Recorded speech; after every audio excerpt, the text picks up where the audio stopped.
Viral ডিম রেসিপিটা খেতে আসলে কেমন? যতটা লোভনীয় দেখা যায় আর যতটা সুস্বাদু দেখায় আসলে কি তাই?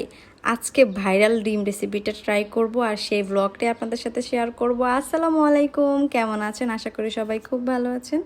প্রথমে আমার বুদ্ধিমতী বান্ধবী সবগুলো সালাদ কেটে নিচ্ছে। এই ডিম রেসিপির মধ্যে সবচেয়ে স্পেশাল হচ্ছে সালাদ। সালাদটা আপনি যত ভালোভাবে বানাতে পারবেন খাবারটা ততটাই সুস্বাদু হবে। শুরুতে এখানে বড় বড় ডিম নেওয়ার চেষ্টা করবেন। আমরা এখানে ডিম নিয়ে নিচ্ছি, ব্রয়লারের ডিম। এটা চাইলে হাঁসের ডিম, মুরগির ডিম সব কিছু দিয়ে করা যাবে। ব্রয়লারের ডিমটাই নিয়েছি। আমরা জনপ্রতি 2টা করে ডিম ধরেছি, কারণ 2টা ডিমের বেশি আসলে খাওয়া যাবে না, তো 2টাই ধরেছি। এরপর হচ্ছে ডিমগুলো সবগুলো প্লেটে নিয়ে নিলাম আর এক হাতে হচ্ছে সালাদগুলো আমার বান্ধবী রেডি করে নিয়েছে, মাশাল্লাহ। এরপর হচ্ছে আমি একটু ভিডিও করে নিয়েছি। এখানে টমেটো, শসা, লেবু, কাঁচামরিচ, পেঁয়াজ কুচি সব কিছু কুচি কুচি করে নিয়ে নিয়েছি। এরপর যখন মাখাবো তখন সবগুলো একসাথে মাখাবো। আর এর মধ্যে আমি বলছিলাম, কে কাঁচা ডিম খেতে পারবা, যে খেতে পারবা তার জন্য বোনাস আছে। জীবনে একবার কাঁচা ডিম খেয়েছি একটা, আর এতটাই জঘন্য লেগেছে আর কখনোই সাহস হয় না যে আমি আবার খাই। আর এর মধ্যে শিরিন বলছে যে ও খেতে পারবে। এগুলো নিয়ে আমরা অনেক মজা করছিলাম, আসলে একসাথে হলে যা হয় আর কি। এরপর শিরিন হচ্ছে এখানে পাতিলের মধ্যে সবগুলো ডিম নিয়ে নিল আর পানি দিয়ে এখন চুলায় বসিয়ে দিয়েছে। আর এখানে হচ্ছে লবণ দিয়ে দিচ্ছি। লবণটা দিলে কিন্তু ডিমটা ফাটবে না। অনেক সময় নতুন ডিম কিন্তু ফেটে যায় এবং চামড়াটা উঠতে চায় না, কিন্তু সেখানে আপনি লবণ দিয়ে দিলে এই সমস্যাটা হবে না। এরপর চুলার আগুনটা আমি একটু মিডিয়াম করে দিয়েছি। সবাই মিলে একসাথে কিন্তু যে কোনো কিছু ট্রাই করতে অনেক মজা আর অনেক বেশি আনন্দ হয়। এই সালাতের সাথে কিন্তু স্পেশালভাবে প্রাণ চাটনিটা দিতে পারেন। চাটনিটা দিলে কিন্তু টক ঝাল মিষ্টি হবে। আর এখানে সসও নিয়ে নিলাম। চাটনিটা কিন্তু দেওয়ার অবশ্যই চেষ্টা করবেন। চাটনিটা কিন্তু আপনার এই সালাতের পুরো টেস্টই চেঞ্জ করে দিবে। আমার বান্ধবীটা কত দায়িত্ববান, সে নিজের হাতে সবকিছু মেখে নিচ্ছে আর আমাকে বলছে তুমি ভিডিওর ক্লিপটা নিয়ে রাখো। তেঁতুলের চাটনির প্যাকেটটা কেটে দিতে বললো, সেটাও আমি ঠিকমতো দিতে পারিনি। মানে সব কাজে হচ্ছে ভুলভাল গোলমাল আমার। তো এরপর হচ্ছে ও তেঁতুলের চাটনি পুরোটাই দিয়ে দিয়েছে। এখানে আপনারা সালাতের পরিমাণ বুঝে চাটনি দিবেন, যদি বেশি হয় তখন 2টা চাটনি দিতে পারেন। আমরা এখানে একটাই দিয়েছি। আর এরপরে হচ্ছে খুব ভালোভাবে মাখতে হবে যেন ঝোলঝোল ঝোলঝোল হয়ে যায়, মানে ছালার থেকে ঝোলঝোল হয়। আর যেহেতু এটার সাথে লেবু আছে, শসা আছে, টমেটো আছে, সবগুলো থেকে কিন্তু পানি বের হবে। আর ওই পানিটা যখন আপনি খাবেন জাস্ট অস্থির মজা।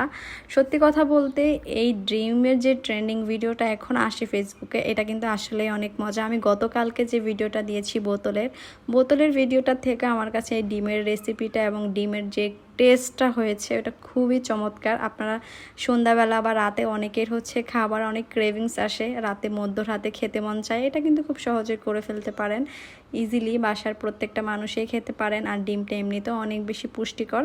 আর এর মধ্যে হচ্ছে আমরা 3জন মিলে ডিম ছিলতে ব্যস্ত। আসলে ডিম ছিলতেছি কয়টা আর আমরা গল্প করতেছি আর 3জন মিলে করতেছি, অনেক বেশি মজা লাগছে। আমার সাথে আমাদের আরও একটা বান্ধবী অ্যাড হয়েছে, ও একটু আগে এসেছে যার কারণে ও ডিম ছিলাতে অংশগ্রহণ করেছে, আর এর আগেও ছিল না। এরপর হচ্ছে আমরা 3জন মিলে একসাথে সুন্দর করে প্রত্যেকটা ডিম ছিলে নিচ্ছি।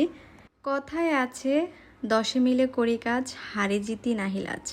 এখন আমাদের অবস্থা সেম। ডিমের যদি চোকলা উঠেও যায়, চামড়া উঠেও যায়, তাও সমস্যা নেই, আমরা একসাথে সবাই মিলে করি। কিন্তু মাশাল্লাহ করে একটা ডিমও নষ্ট হয়নি, সবগুলো একদম পারফেক্টভাবে উঠেছে, শুধু লবণ দেওয়ার কারণে। ডিম সিদ্ধতে লবণ কিন্তু মাস্ট দিবেন। আর এর মধ্যে সবগুলো ডিম আর একটু ছোটো ছোটো যে টুকরাগুলো ছিল ওগুলো পরিষ্কার করে নিয়েছি যেন কোনো কিছুই না থাকে, একদম নিট অ্যান্ড ক্লিন থাকে। আর এর মধ্যে আমার বান্ধবী খুবই ক্লান্ত হয়ে গেছে ডিম ছিলতে ছিলতে। আর এর মধ্যে হচ্ছে ডিমের মাঝখান দিয়ে একটু কেটে নিয়েছি, ঠিক এইভাবে মাঝখান বরাবর। এরপর শিরিনকে বললাম আগে তুমি ট্রাই করো, তুমি অনেক বেশি কষ্ট করেছো আজকে পুরো কষ্টটা আমার বান্ধবী একাই নিজের হাতে করেছে। তো আগে বললাম তুমি ট্রাই করে রিভিউ দাও আসলে কেমন, এরপর আমরা সবাই একসাথে খাবো। তো ও দেখেন এক্সপ্রেশন দেখেই বোঝা যাচ্ছে আসলে মজা, আসলেই মজা। আমি যখন নিজে খেয়েছি আসলে এটা মজা। বিশেষ করে এই সালাডটার কারণে ডিমের টেস্ট একদম 100তে 100 হয়ে গিয়েছে। আর ওর কাছে অনেক ভালো লেগেছে। ফার্স্ট ওই ট্রাই করেছে, সেকেন্ড এবার আমি ট্রাই করব। আসলেই অনেক মজার ছিল। যারা এখন পর্যন্ত বাসায় ট্রাই করেননি ট্রাই করবেন আর কমেন্ট করে জানাবেন আসলে কেমন লেগেছে। তবে আমার কাছে বেশ মজা লেগেছে সালাদটার কারণে। এই ডিম রেসিপিটা একদমই সহজ, ডিম সিদ্ধ করে সালাদ রেডি করে খেয়ে ফেলবেন, শেষ, একদমই সহজ। আজকের ভিডিওটা এ পর্যন্তই। সবাই ভালো থাকবেন, আপনাদের সাথে নেক্সট ভিডিওতে দেখা হবে। ভালো লাগলে ভিডিওটা শেয়ার করে দিবেন। আল্লাহ হাফেজ, আসসালামু আলাইকুম।